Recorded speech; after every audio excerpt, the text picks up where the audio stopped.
और अब बात करेंगे महाराष्ट्र के हिंदी मराठी भाषा विवाद की।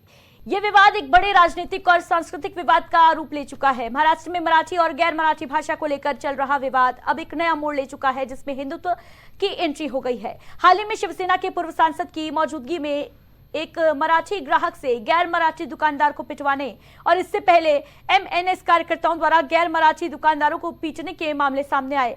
महाराष्ट्र के मंत्री ने इस मामले को गैर मराठी की जगह हिंदू को पिटवाने का मामला करार दिया है। क्या कुछ कहा, सुनिए।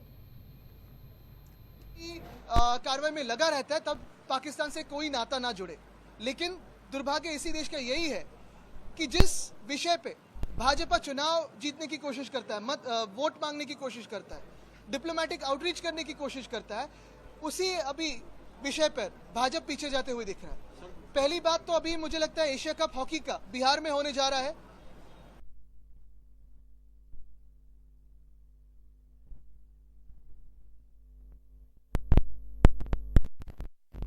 बड़ा बयान देते हुए कहा है कि टारगेट करने की कोशिश की जा रही है।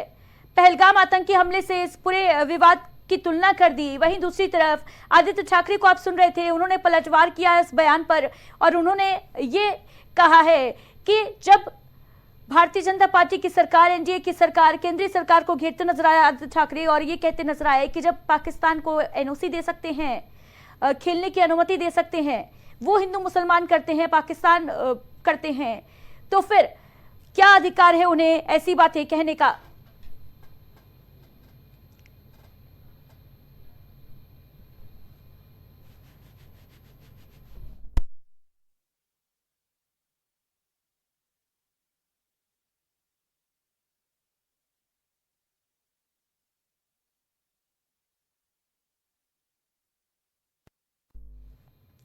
तो महाराष्ट्र में हिंदी बनाम मराठी का जो विवाद है वो गहराता जा रहा है और इस विवाद ने अब एक नया रूप ले लिया है। इसमें हिंदुत्व जो है वो आ गया है, हिंदुत्व की एंट्री हो गई है, हिंदू मुसलमान होने लगा है। भाषा विवाद जो है उसने हिंदू मुसलमान का रूप ले लिया है। महाराष्ट्र के मंत्री ने बड़ा बयान देते हुए इस पूरे विवाद की तुलना पहलगाम आतंकी हमले से कर दी है। वहीं दूसरी तरफ आदित्य ठाकरे ने इस बयान पर पलटवार करते हुए केंद्र सरकार को घेरा है। क्या कुछ कहा है महाराष्ट्र सरकार में मंत्री ने, आपको सुनाते हैं। उधर जाने की, उनको कान के नीचे बजाने की हिम्मत नहीं है। जावेद अख्तर क्या मराठी में बात करता है क्या? आमिर खान क्या मराठी में गाता है क्या? उधर उसके मुंह से मराठी निकालने की हिम्मत नहीं है। ये गरीब हिंदू को क्यों मारने की हिम्मत कर रहे हो? ये सरकार हिंदू ने बिठाई है, हिंदुत्व विचार की सरकार है, इसलिए इस तरह की कोई भी अगर कोई हिम्मत करेगा तो हमारी सरकार भी तीसरी आंख खोलेगी, इतना मैं कहना चाहता हूँ। हिंदू राष्ट्रामध्ये हिंदूंना फूट पडण्यासारखी आहे। आमच्या देशाला इस्लाम राष्ट्र बनवण्याचे हे षडयंत्र आहेत। महाराष्ट्र सरकार में मंत्री को सुन रहे थे आप, जो ये कहते नजर आ रहे हैं कि हिंदुओं में फूट नहीं होनी चाहिए। कुल मिलाकर कहा जाए तो ये जो हिंदी और मराठी वाला विवाद है, इसमें अब हिंदुत्व का एंगल जो है वो जुड़ता नजर आ रहा है। जहां एक तरफ महाराष्ट्र सरकार के मंत्री ने ये बयान दिया, वहीं इस पर पलटवार करते हुए आदित्य ठाकरे ने क्या कुछ कहा है वो भी आपको सुनाते हैं।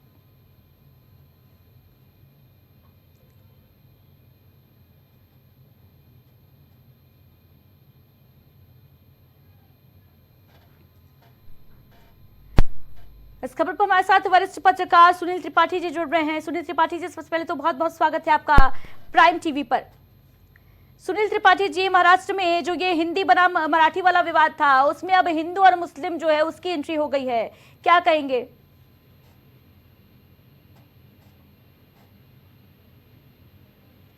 सुनील त्रिपाठी जी, क्या आप तक आवाज पहुंच पा रही है?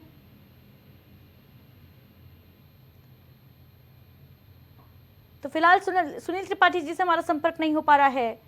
एक बार फिर आपको सुनाते हैं कि आदित्य ठाकरे ने क्या कुछ पलटवार किया है केंद्र सरकार के ऊपर।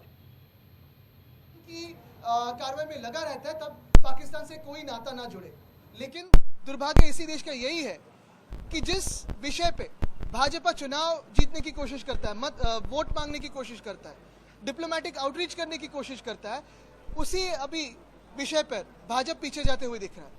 पहली बात तो अभी मुझे लगता है एशिया कप हॉकी का बिहार में होने जा रहा है। केंद्र सरकार जो भाजपा की है उसी के स्पोर्ट्स मिनिस्ट्री ने, खेल मंत्रालय ने एनओसी दे दी है पाकिस्तान को, जिस पाकिस्तान से आतंकवादी आए थे और हमारे देश में धर्म पूछ के हमला किया था। दूसरी बात, अगर हॉकी का ये एशिया कप आगे गया, खेलने दिया, भारत की भावना अगर देखी नहीं गई, भारत शांत रहा, तो फिर यही भाजपा है जो बीसीसीआई चलाता है, जो एशिया कप जो क्रिकेट का है उसमें भी पाकिस्तान को खेलने दिया जाएगा। उधर जा वही अमेरिका के राष्ट्रपति डोनाल्ड